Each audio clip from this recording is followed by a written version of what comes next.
Hey guys, how's it going? TJ here with DeadHistory, and welcome back to part 2 of our next installment of our Declaration of Independence signer series, as we're taking a look at Arthur Middleton of South Carolina. I hope you guys enjoyed yesterday. Part 1, of course, taking a look at the early life and education and the early political career of Arthur Middleton. Of course, born at Middleton Place down there in Charleston, South Carolina. And now today, of course, in part 2, we're going to take a look at the signing of the Declaration of Independence by Arthur Middleton and his life afterward. After the signing, his legacy leading up to his death. And then, of course, tell you all about his gravesite and that sort of thing, just like we always do here at DeadHistory. So, without any further ado, let's get right into it and take a look at this part 2, Arthur Middleton of South Carolina. Here we go. When Henry Middleton became ill, Arthur Middleton took his father's place in the Continental Congress, where it was reported that he spoke forcefully and frequently. That most important period in our nation's history culminated in the signing of the magnificent and courageous document called the Declaration of Independence. After taking part in that momentous event, Arthur returned home and, as an officer of the local militia, was actively engaged in the defense of the city of Charleston.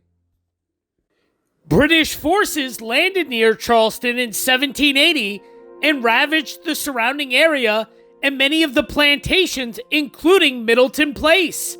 While the buildings remained intact, the British and Loyalists stole anything of value they could carry and destroyed everything they could not carry. The Middletons escaped capture at that point by fleeing to Charleston ahead of the British raid. But when the British occupation of Charleston began, 3 South Carolina signers, Arthur, his brother-in-law Edward Rutledge, and Thomas Hayward, were captured, taken from their homes, and were incarcerated for almost a year in St. Augustine, Florida.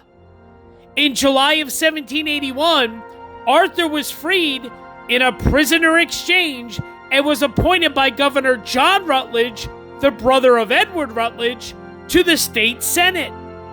He was re-elected to that seat in 1782. In November of that year, he returned to South Carolina to visit his family, from whom he had been separated, and to view for the first time the plundering and devastation wrought by the British during their occupation of Middleton Place. When peace was assured, Arthur decided to return home to Middleton Place for good in 1783, after declining another seat in the Congress, preferring instead the pleasure of retirement and enjoyment of his estate. He began restoring order to his plantation. Much of what is seen there today was influenced by the Middleton family's travels abroad. He did serve in the state legislature and became one of the original trustees of Charleston College. Arthur Middleton died in 1787, the year of our Constitution, at the young age of 44, but by then his work was finished and his legacy assured. He was buried in the family mausoleum in his beloved 18th century garden. The Middleton family continued their tradition of patriotism and service to country throughout succeeding generations. Arthur's son Henry followed in his father's footsteps with an education in England and then served in both houses of the state legislature and a term as governor of South Carolina. He served as minister to Russia during the entire decade of the 1820s after serving in Congress. Henry's son Williams was secretary for the American legation in Russia and was instrumental in negotiating the first treaty between the United States and Russia relative to navigation, fishing, and trading in the Pacific Ocean and establishments of the North and West coasts. Later, Williams became active in the politics of his day. He supported states' rights and signed the Ordinance of Secession separating South Carolina from the Union. During the ensuing war, Middleton Place was once again the scene of wanton destruction, burning, pillaging, and looting of valuables by Union troops. Middleton Place is now owned by the Middleton Place Foundation and is a National Historic Landmark. It has been devastated by wars, earthquakes, hurricanes, and the ravages of time, but fortunately visitors today may still visit this historic site, touring the gardens, rice paddies, stable yard, and the house, which has been furnished with Middleton family possessions. The entire stately manor overlooking the Butterfly Lakes is no more. Only one flanker remains of that house, but the legacy of Arthur Middleton and his family still stands as tall today as it did in years past. A sense of right, civic duty, and a solid belief in the principles of life, liberty, and the pursuit of happiness. Arthur Middleton was a remarkable member of a family that acted upon the patriotism that they so firmly believed in, preferring the welfare of their country to private interest or financial gains. One of the U.S. Navy attack transports built during World War II was named the USS Arthur Middleton in honor of the signer and saw service in the Pacific Theater. These ships were designed to transport troops and their equipment to hostile shores to execute operations. It's actually amphibious operations. They carried a substantial number of landing craft and were heavily armed with anti-aircraft weaponry to protect their valuable cargo of troops from air attack. The Trumbull painting, the famous Trumbull painting of the Declaration of Independence, the figure of Arthur Middleton is shown standing in a group of 5 delegates on the left side of the painting, on the extreme right of the group, with his head tilted forward. After Arthur Middleton arrived in Philadelphia and took his seat in Congress, he did not often speak on the floor, but from his first day there, he strongly urged independence. During early July, when the motion was on the floor, he voted yay. Afterward, when the parchment document was completed, he, like the other men who pledged their fortunes, sacred honor, and lives, affixed his signature. While in Congress, Middleton became a close friend of John Hancock. Middleton departed Congress during the latter part of 1777 and returned to South Carolina. He declined re-election to Congress in 1778. During 1778, the South Carolina legislature elected Arthur governor of the state by secret ballot without his knowledge. However, he opposed the Constitution, which he thought to be illegal, and he declined the position. Rollin Lowndes was elected in his place. Middleton was also elected to Congress during 1779 and 1780, but he did not attend. It is thought that his absence was due to the British threat in his state, where he served in the militia. Arthur, during 1779 to 1780, participated in the defense of South Carolina. He served in the field and with his brother-in-law, Governor Edward Rutledge, the latter having married Arthur's sister Henrietta during 1774. Rutledge commanded an artillery contingent. While the British pressed to regain the colony, Middleton's family sustained severe deprivations similar to those suffered by other South Carolinians. Middleton urged his family to move to a safer location north of Charleston at a friend's residence. He was able to escape capture, but the British devastated Middleton's property. The British also seized about 200 slaves from Middleton's plantation.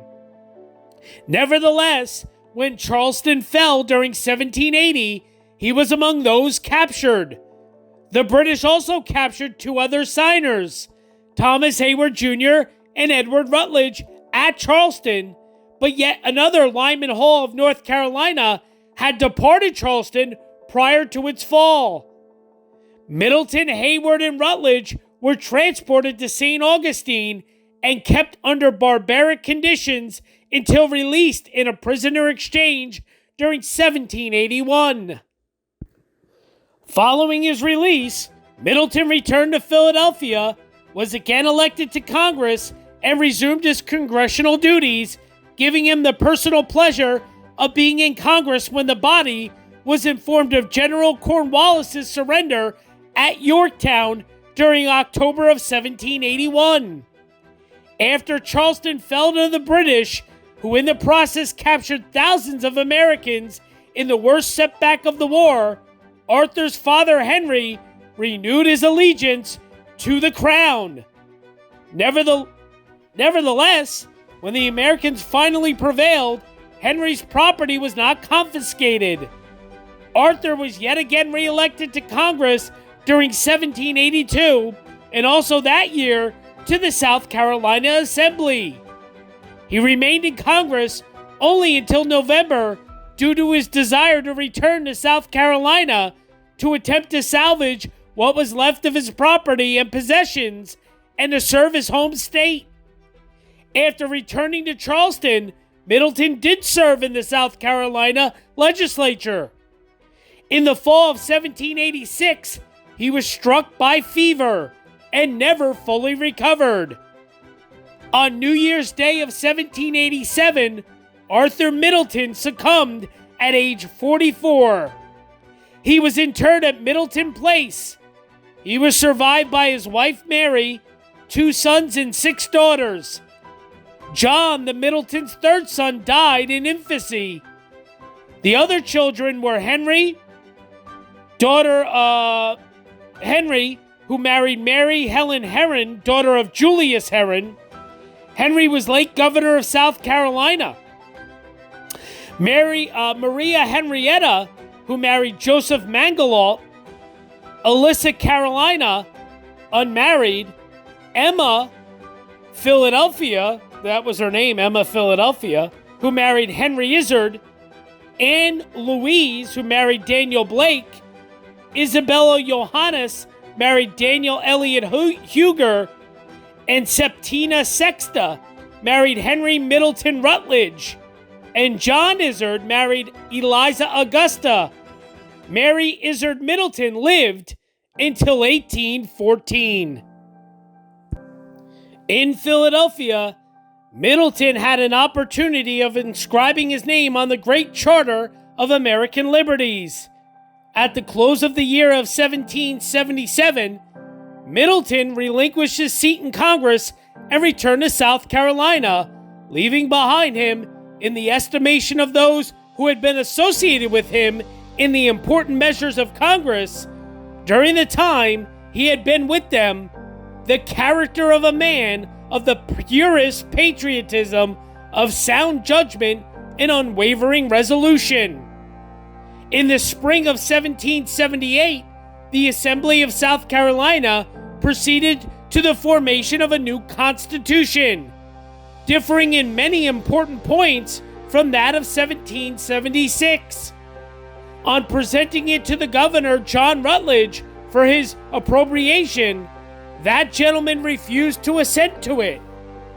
But as he would not embarrass the Assembly in any measures which they might deem it expedient to adopt, he resigned the executive chair, upon which the Assembly proceeded by a secret ballot again to fill it. On counting the votes, it was found that Mr. Middleton was elected to the office by a considerable majority. but entertaining similar views in respect to the Constitution expressed by the distinguished gentleman who had vacated the chair of state, he frankly avowed to the assembly that he could not consciously accept the appointment under the Constitution which they had adopted. The candor with which he had avowed his sentiments and the sterling integrity of the man exhibited in refusing an honor from conscious scruples instead of diminishing their respect for him contributed to raise him still higher in the confidence of his fellow citizens. The assembly proceeded to another choice and elected Mr. Rawlings Lowndes to fill the vacancy, who gave his sanction to the new Constitution. During the year of 1779, the southern states became the principal theater of war. Many of the plantations were wantonly plundered, and the families and property of the principal inhabitants were exposed to the insults and ravages of the invaders. During these scenes of depredation, Middleton Place did not escape. Although the buildings were spared, they were rifled of everything valuable. Such articles as could not easily be transported were either wantonly destroyed or greatly injured. Among those which were injured was a valuable collection of paintings belonging to Mr. Middleton. Fortunately, at the time of marauders visited Middleton Place, the family had made their escape a day's journey to the north of Charleston. On the investment of the latter place in the following year, Mr. Middleton was present and actively engaged in the defense of the city.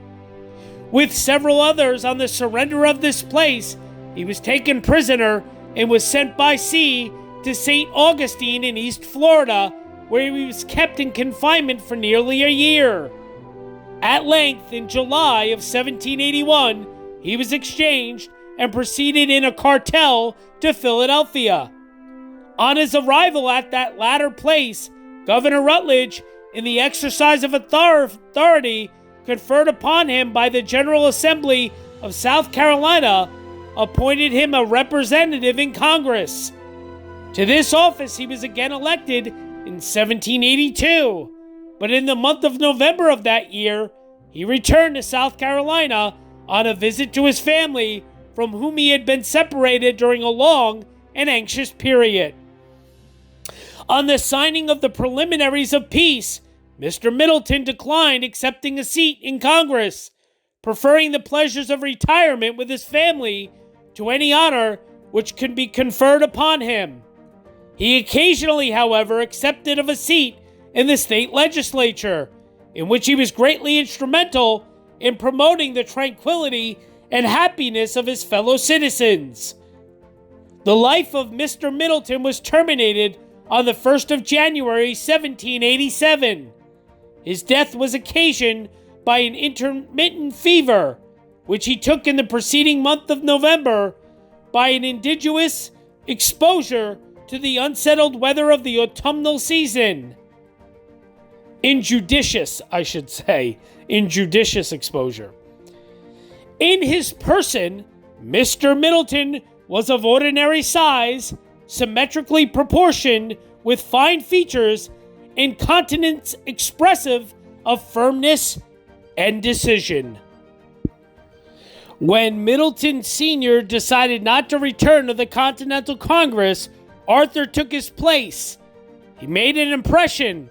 All the South Carolinians did, for their fashion sense if nothing else, and his temper was well documented. Fellow signer Benjamin Rush described him to be a man of cynical temper, but of upright intentions towards his country. He spoke frequently and always with asperity of personalities. Middleton notably refused to serve on the Committee of Accounts because he said he didn't understand them and didn't like business.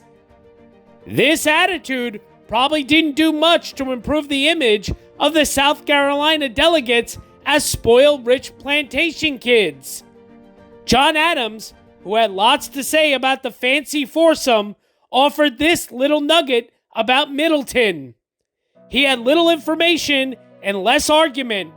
In rudeness and sarcasm, his forte lay, and he played off his artillery without reserve. South Carolina and Pennsylvania were the only two colonies to vote against independence on July 1st. New York abstained, and Delaware was deadlocked. But the following day, South Carolina voted yes, for the sake of unanimity. And Middleton signed in August, along with most of the other delegates. In the final years of the war, the southern colonies took center stage. In May of 1780, Middleton was serving in the militia and was captured during the siege of Charleston. Along with co-signers Rutledge and Hayward, he was imprisoned in St. Augustine, reportedly in the Castillo de San Marcos, called Fort St. Mark's by the British. However, recent evidence suggests that he and the others were held under house arrest and would have avoided the dismal conditions at Fort St. Mark's. Officers were sometimes treated better than enlisted soldiers, if only to ensure the British officers would receive similar treatment. This tit-for-tat attitude ultimately helped free the South Carolinians. In July of 1781, they were released as part of a prisoner exchange. After the war, there were a lot of folks who thought that Tories and those who had done business with the Brits should have their property confiscated. Middleton, along with Rutledge, stood against this, despite their 14 months in captivity. Middleton had come a long way from his support of tarring and feathering. When he returned home, Middleton found the structures on his property had been left mostly intact, but his paintings had been trashed and slashed. Some 200 of his slaves were sold off, and the silver was long gone. His wife Mary had to beg the British commissioner for the return of some of her property so that she could take care of her family, and the British complied, possibly thanks to some loyalist relatives on her side of her family. Middleton was again appointed to Congress and served until 1782, when he returned home to his life as a planter and worked to rebuild Middleton Place and the rest of his lands. He served on and off in the state legislature until 1787 and was also one of the original trustees of the College of Charleston. Though his work on the Third Committee, assigned to create the Great Seal of the United States, didn't make the cut, the design that finally got the thumbs up was put together by Secretary of Congress Charles Thompson. Middleton is credited with having designed the reverse of the seal of South Carolina, which is now incorporated into the current one-sided design. His contribution features the Roman goddess Spes, or Spes, or Hope, and the motto, "While I breathe, I hope." Middleton stopped breathing and hoping on New Year's Day of 1787, leaving a wife and 9 children behind. In Philadelphia, Middleton shared a house with John Hancock, with whom he was compatible in wealth, position, and taste. This compatibility seems to have outweighed the regional jealousies which were prevalent among the delegates. Together, Middleton and Hancock hosted important visitors to Philadelphia. Arthur Middleton was present in Congress on May 20th, also to vote for independence on July 2nd of 1776. He signed the engrossed copy of the Declaration on August 2nd of 1776. He served until the end of 1777, but declined re-election and did not attend in 1779 or 1780 due to his service in the South Carolina Militia. His plantation was ravaged by the British in 1779. As we know, at the fall of Charleston, May 12, 1780, serving in the militia became a prisoner of war. His parole was revoked by Sir Henry Clinton, and he was sent to St. Augustine and served time on the Jersey, a British prison ship. He was exchanged in July of 1781, presented his credentials to the Continental Congress on September 24th, and was re-elected by the Jackson Borough Assembly and sat in the session of 1782. Middleton served in the House of Representatives of South Carolina in 1785 and was on the Board of Trustees of Charleston College. Just a little genealogy. I always like to do this. Arthur Middleton was born June 26, 1742, died June 1st, 1787. He actually died at the Oaks, which was his home on the Ashley River. Eldest child of Henry Middleton and his wife Mary Williams. Middleton married on August 19th of 1764 to Mary Izard. Let me see here. Federal troops set fire to Middleton Place in September Federal troops set fire to Middleton Place in February of 1865, which is pretty crazy. Arthur Middleton is buried with his mother in the Middleton Mausoleum located on the grounds of Middleton Place. Charles Pinckney and other family members are also buried here. See, some biographers say he had 12 children, but we know at least one died in infancy. Mary Izard, she was the daughter of Walter Izard. We kind of went over that in part 1. Yeah, I think that's pretty much it as far as that. I'm not going to get too further into the genealogy here. We kind of went over most of that. A curious feature of the South Carolina Congressional delegation that signed the Declaration of Independence was the extreme youth of its members. 2 were in their 20s, Rutledge and Lynch. Hayward was 30, and Middleton at 34 was the oldest of this group of younger sons sent to Congress, while their fathers and older brothers stayed in Charleston to tend to the apparently more important task of building a state government. In 1780, Charleston fell to the British under Cornwallis, and its garrison became prisoners of war. Every South Carolina signer, except Thomas Lynch, by then dead, was in the captured city. They were shipped to the prison of Castillo de San Marcos at St. Augustine. For Arthur Middleton, there was little time left after coming back to Middleton Place.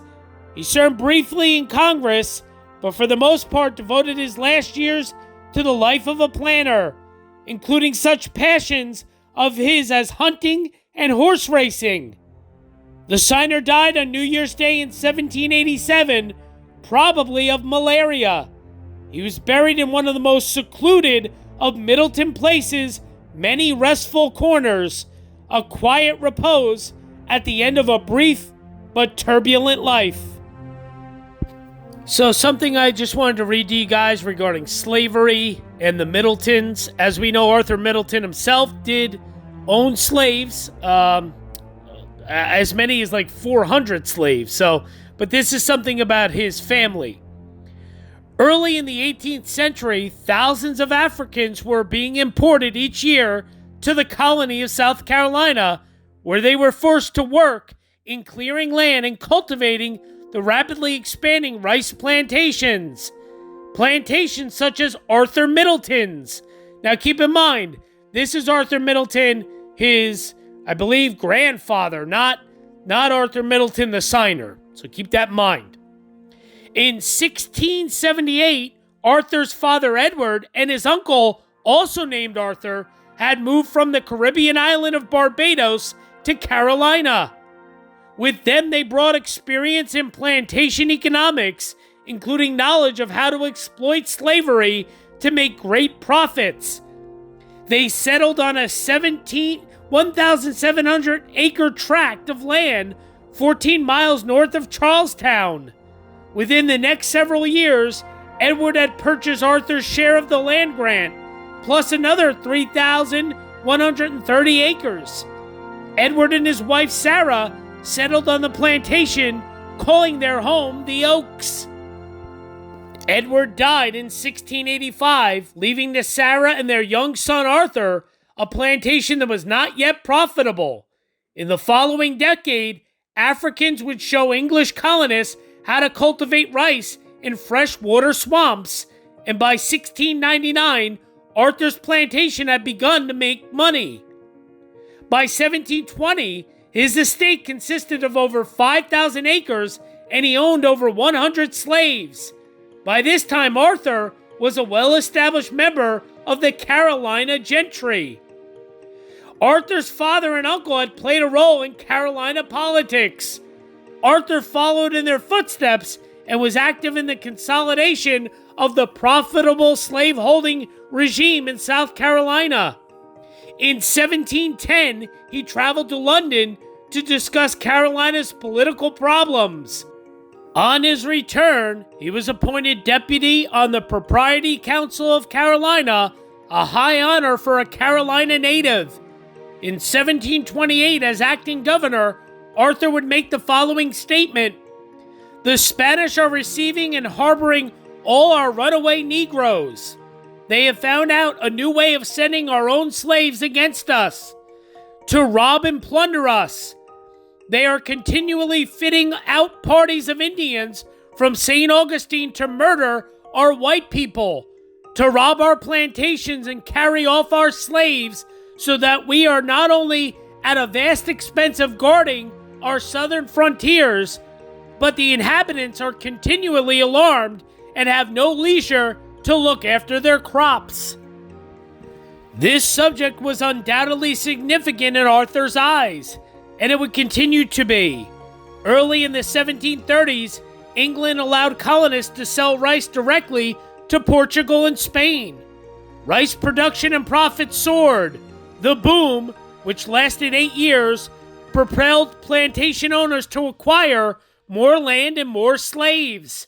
During this time, Arthur more than doubled his land holdings, adding another 8,469 acres.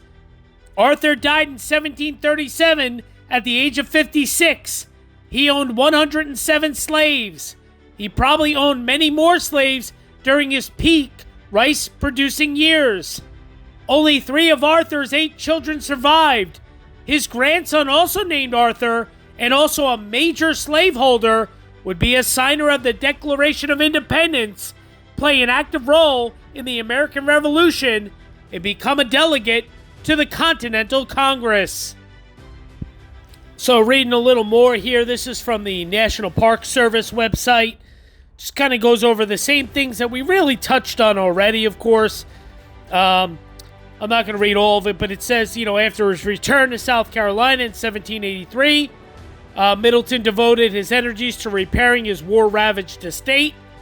He died from an unknown fever and was buried at his plantation of Middleton Place. Middleton Place has a website. They have a nice write-up about Arthur Middleton. So it is kind of interesting. 21-year-old Arthur returned to South Carolina 1763. It kind of goes over all this stuff. Talks about the family portrait. It's actually probably the one that you're seeing here on your screen. Mary Izard and Arthur Middleton, so his wife Mary and him. The couple sailed for Europe in May of 1768 and didn't return till September of 1771. Their first child, Henry, was born in London in 1770, and their family portrait was painted by Benjamin West. Benjamin West was an important American artist who became the court painter of King George III. Arthur's father, Henry, and brother Thomas also commissioned portraits of themselves by West. So this picture that you're seeing, that's of Mary and Arthur and their first child, Henry. Like his father and grandfather before him, Arthur became increasingly active in politics. Just talks about all that kind of stuff. It's pretty interesting stuff. The Middleton Place website is pretty cool. It tells you a lot about the Middleton family history. Pretty much all the stuff about, Arthur we already, of course, touched on. So, a little bit more here now to kind of end things. Middleton died on January 1st, 1787 at 44 and was buried in the family tomb in the gardens at Middleton Place. The death notice from the State Gazette of South Carolina describes him as a tender husband and parent, humane master, steady, unshaken patriot, the gentleman, and the scholar. The plantation passed to Henry, his eldest son, later governor of South Carolina, U.S. representative, and minister to Russia. Arthur Middleton was an ancestor of actor Charles B. Middleton, who played Ming the Merciless in the Flash Gordon movies of the 1930s. Middleton's son-in-law was Congressman Daniel Elliott Huger, who was the grandfather-in-law of Confederate General Arthur Middleton Manigault. Middleton's sister, Susanna Middleton, was the great-great-grandmother of Baldur von Schirach, one-time leader of the Hitler Youth and later governor of the Reichsgericht Vienna, who was convicted of crimes against humanity at the Nuremberg trials. The U.S. Navy ship USS Arthur Middleton was named for him. Well, guys, that's pretty much going to do it. That's going to conclude this part 2 look at Arthur Middleton of South Carolina, our last South Carolina signer. I hope you enjoyed this, of course. Now, stay tuned. There is bonus footage of my visit to Arthur Middleton's tomb there at Middleton Place. Very cool stuff, so stay tuned for that. You will see that in the bonus footage. And yeah, that's pretty much it. So I hope you enjoyed this. Thank you so much for the support, comments, questions, everything you guys do. Thank you so much for it. And stay tuned. Next week, we're going to move on to a new state, which is actually, believe it or not, the state of Maryland. Maryland is next. So stay tuned for our first Maryland signer next week. And of course, stay tuned for the Arthur Middleton bonus footage. Thanks so much, guys. Bye-bye now. See you next week.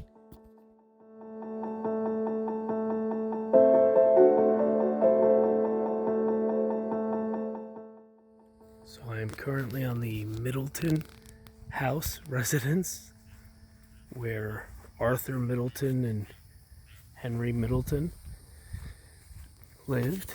It's like 8:15 at night. It's beautiful. I'm trying to find Arthur Middleton's tomb because he's on these grounds somewhere. Maybe I just got lucky. I think I did. Maybe I did.